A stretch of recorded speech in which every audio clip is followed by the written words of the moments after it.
Kasama na po natin sa linya ang ating What's on Your Mind contestant. Mula po yan sa Muntinlupa City, si Kuya Peter Gonzales na dating Grab driver. Magandang umaga po, Kuya Peter.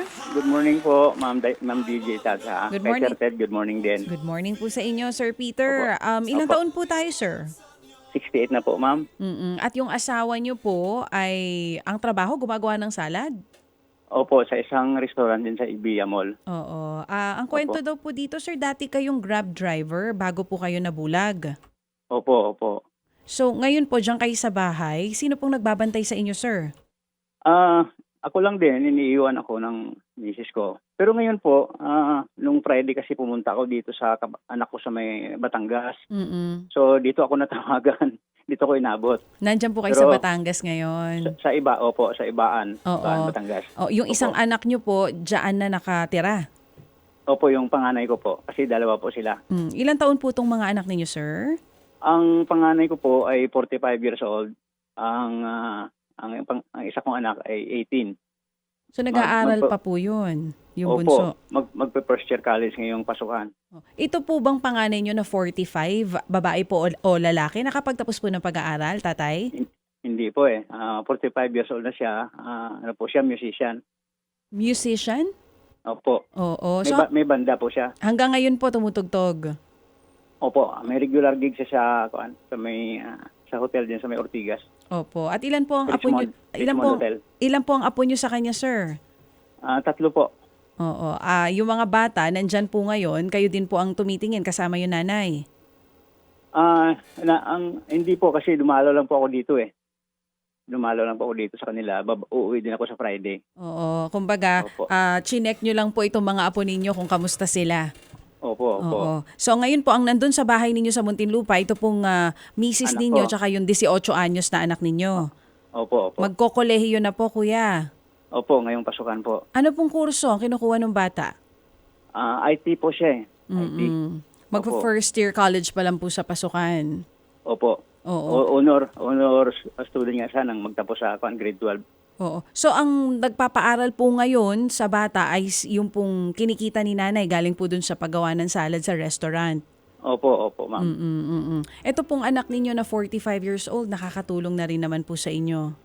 Actually, pagka wala po kami, siyang tumutulong sa akin. Oo, ay mabuti Opo. na lang may mabait po kayong anak. Ano po, Tatay Peter? Opo. Sige, Tay. Napakabait po. Bago po natin Napakabait po ng panganay ko. Ano po yun, Tay? Napakabait po ng panganay ko. Kasi kahit may sarili ng pamilya at 3 anak, nandyan pa rin po para umagapay sa inyo ni nanay.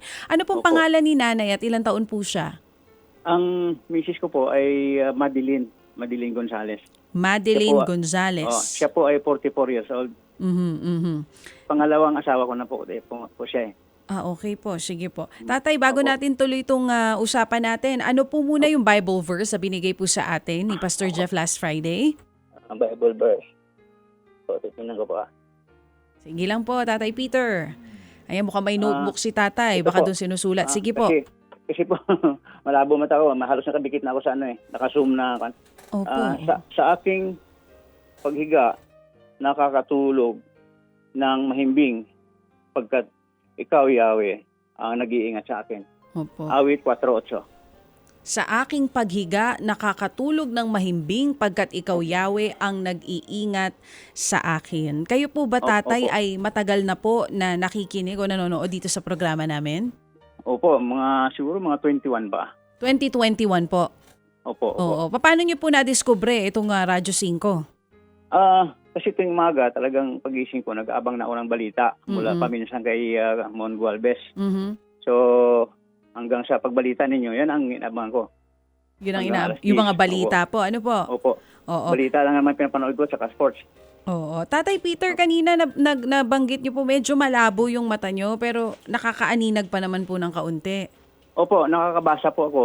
Oo. Itong kanan ng mata ko nakakita kasi yung kaliwa, blackout na. Oo. Yung kaliwa ang wala nang makita pero yung kanan malabo pero nakakabasa pa. Opo. Oo. Pero matagal din po kayo na nagmaneho ng sasakyan bago kayo tumigil. Matagal po kasi dati driver ako ng isang may-ari ng kumpanya dyan sa Makati. So, noong 2016, nung pag-retire ko, ay nag-grab na ako. Opo. At ito pong mata nyo na sinasabi nyo nga pong blackout na ngayon, sa huling check-up nyo po, tatay, anong sabi ng mga doktor? May chance pa daw po ba yung makakita? Wala na daw po eh. Kasi yung huli kong pina-check upan, inoperahan niya uli ito eh. Pagkatapos nung 2 taon, inoperahan niya uli sa, sa katarata. Mm-mm. Tapos sabi niya, subukan natin. Pero last chance na to, pagka wala talaga, wala na akong magagawa, sabi niya. Nilaser pa niya to. So sabi niya, sorry, wala na akong magawa, sabi niya. Oo. Ito pong kanan yung mata so far, kamusta naman po sa ngayon? Okay naman. Pagka medyo dumistansya na lang, hindi ko na makilala yung tao. Pero pag mga 3 meters siya na mumukhaan ko siya. At ito po ba, tatay, na matatanggap nyo galing po sa ating Happy Anonymous? Saan nyo po planong dalhin? Actually, magpa-check up sana ako sa prostate ko kasi napapadalas yung ihi ko sa gabi halos oras-oras. Halos wala na ako naitutulog minsan eh. Ngayon, mga 9 years ago, na-diagnose na to na nagkaroon ako ng prostate enlargement. So, nagkaroon ng gamutan yun mga 2 months. At huminto naman yun. Naging regular na pag-ihi ko. Kaya lang lately, medyo napapadalas ulit ang ihi ko. So, bala kong magpa-check up. Meron ba kayong iniinom, tatay, na maintenance po para sa inyo pong prostate? Wala po eh. Ang ininom kong maintenance po yung sa high blood. Opo. Amlodipine. Opo. Oo. Unfortunately, mahal ang gamot na maintenance sa prostate, no? Opo. Wala nga po eh. Mahal po eh. Yan ang kalimitan din po para sa mga nakatatandang kalalakihan ang pinoproblema. Kaya nga po sana po inyo pong pakinabangan ng lubos ito pong 2,000 na palagay ko po naman hindi maituturing na maliit sa mga tulad po ninyo, tatay, na siguro nga ngayon ay kinakailangan ng tulong na nanggagaling sa mga anak. Opo. Pasalamat nga po ako sa Panginoon na itong anak ko ay kahit pa paano tinutulungan po ako. Opo. Ito pong anak po ninyo na panganay na ito, ano po ang trabaho ng misis niya? Ang misis po niya nag-online selling siya ng mga bag, mga damit. So, kaya lang ngayon, nagamit na rin yung puhunan niya kaya napahinto din. Opo. Ako po, nung pagkatapos nung hindi na ako nag-grab, nagbabagsak po ako ng ukay-ukay sa palengke. Kaya lang, lately, pinahinto ako ng misis ko dahil sa malabo nga mata ko, minsan nagkauntog-untog ako. So, Tsaka sabi niya, tumigil ka na lang muna, sabi niya. Oo, tsaka hindi pwede rin magmaneho pag malabo ang mata, no? Delikado. Opo. Opo. Sige. So, tatay, taga saan kayo talaga? Ako taga-Capiz po ako. Pumunta ako sa Maynila noong 75. So, nagtrabaho ako dito. Ang naging amo ko, British. So, mula noon, dito na ako sa Maynila, hindi na ako nakauwi sa amin. Saan kayo nakapag-aral? Dito po sa University of the East sa Manila na. Noong 1976 kasi, inofferan ako ng boss ko na gusto yung mag-aral. Sa gabi, sabi niya, tutulungan ka namin. Kaya lang, nahinto din ako after 2 years. Dahil na-aksidente na ako doon. Dahil pag umuwi ako, mga 11 na, 11:30. So dahil nagmumotor ako, na-aksidente ako. Sabi ng boss ko, kulang ka kasi sa tulog. Dahil nag-aaral ka sa gabi, tapos umuwi ka, alas 12 ka na, alauna ka na siguro nakatulog, sabi niya. Opo. So huminto ka na lang sa pag-aaral, sabi niya. O sige po, ano natapos nyo, tatay? Naka-second year college pa ako sa University of the East, Business Administration. Opo, si Mrs. po ninyo, ano po natapos? High school po. Saan kayo nagkita? Saan kayo nakakilala? Noong 2005 po, nagkita kami sa Manila. Noong 2005 kasi, 2004 iniwanan ako ng asawa ko.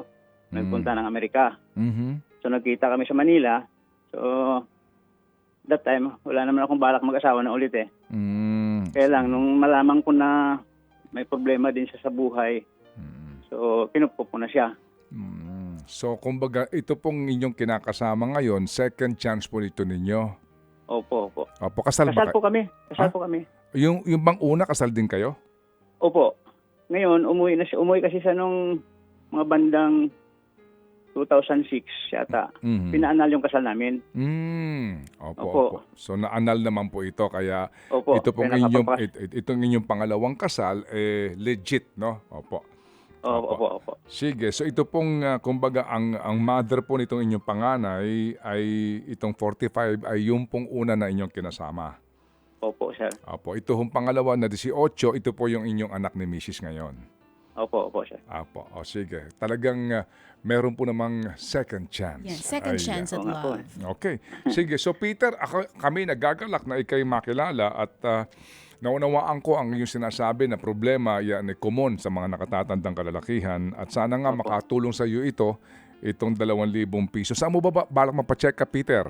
Doon sa Muntinlupa kasi uuwi din naman ako sa Friday. Okay. So, doon kasi ang doon ako dati nagpa-check up din sa nung unang ma-diagnose ako na may enlargement na So, doon ako din babalik Okay. O sige. sa Alabang Med. Opo. Oo, sige. Salamat na marami, Peter, for sharing itong iyong buhay ngayong araw na ito. At gagaya nga ng marami na aming mga nakakapanayam, hindi ito ang huli na ating ugnayan. Okay, Peter? Sir Opo, Peter? maraming Tatay. salamat din sa inyo, sir, na natawagan po ninyo ako dahil matagal din po ako nagpapalo ako kay Ma'am Digit Chacha. Natutuwa po ako na natawagan po ako ngayong umaga. Oo. Opo. Gusto mo matawagan kasi gusto mo rin manalo ng premyo. Opo, siyempre. Oo, hindi may tatanggi yun. No? Bibiro. Kaya nga sinasabi Opo. namin. Ang Pero higit sa lahat 2,000. nga, ang ating payo lagi ay yung mensahe, di ba? Yung Opo, message Amen. na ibinibigay ni Brad Jeff dahil doon tayo humuhugot ng inspirasyon. Okay? Opo, yan. Sige. Opo. So meron kang 2,000, doon muna tayo ha. Pansamantala Yes. magtatapos sa Tatay Peter. At Opo, hihingi sir. lang kami ng ilang mga patunay sa iyong ikinikwento. Pero sabi ko nga, hindi tayo nagsasarado ng Hindi. pintuan. Ayan. Opo, sir. Okay? Sige. God bless you, Tatay Peter. God bless you din po sa inyong dalawa, sir. Salamat Thank po. you. Si Tatay Peter Gonzales ng Muntinlupa Muntinlupa City. Thank you so much. Okay, sige. So, ang ating pong premyo ay galing po kay Happy Anonymous at maging kay Happy Daddy. Ayan. Yun. Alright.